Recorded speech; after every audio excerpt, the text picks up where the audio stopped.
کہ نبی پاک صلی اللہ علیہ وسلم نے یہ بھی بتا دیا کہ ماں کا بڑا حق ہے، اور حضور نے یہ بھی بتا دیا کہ بیوی کا بھی حق ہے۔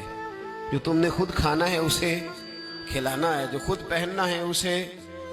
اب مسئلہ پتہ کیا ہوتا ہے، بیوی کا مطالبہ ہے کہ تو سوائے میرے کسی کی نہیں سنے گا۔ وہ کہتی ہے کہ چونکہ میں آئی ہوں سارا کچھ چھوڑ کے، اب سوائے میرے تو کسی اور کی نہیں سنے گا۔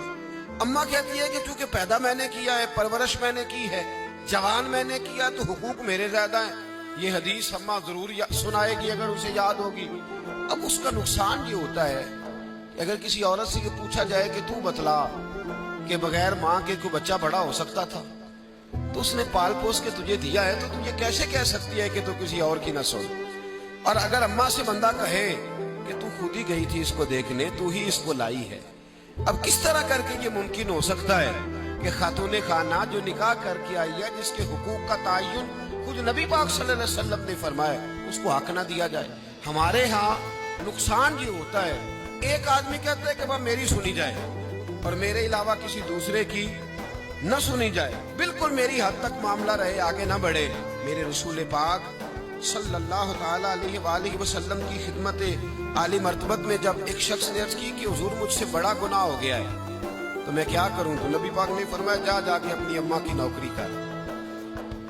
ایک کوئی ایسا گناہ اس صحابی سے ہو گیا تھا جو دور جاہلیت کا تھا، شارحین نے لکھا ہے۔ اب وہ جن کے حقوق ضائع کیے تھے وہ مل نہیں رہے تھے، یا وہ دنیا سے جا چکے تھے، تو اس نے حل پوچھا کہ حضور اب کیا کروں؟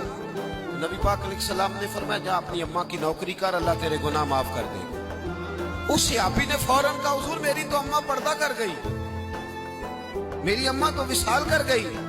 تو حضور نے ایک نیا حق بیان فرمایا، محبوب نے فرمایا جا کے خالہ کی نوکری کر، اللہ تیرے گناہوں کو معاف فرما دے گا۔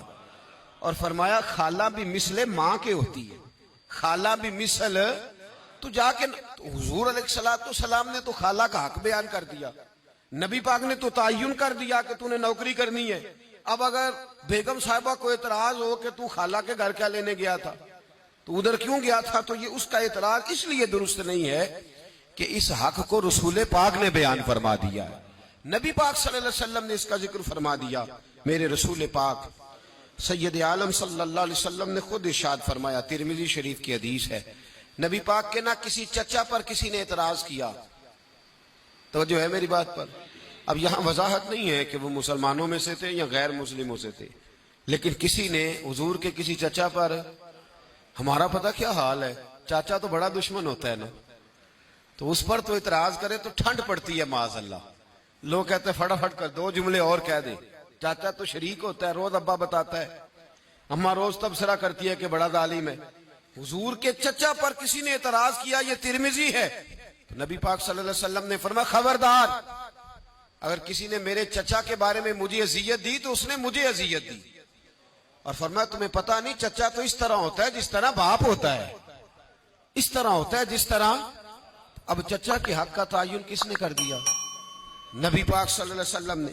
اب اگر کوئی شخص اس پر یہ شکوہ کرے کہ یہ تو ایک اور حق آ گیا تو کدھر جائیں گے، تو نبی پاک نے چچاؤں کے حقوق بیان کیے، خالاؤں کے حقوق بیان کیے۔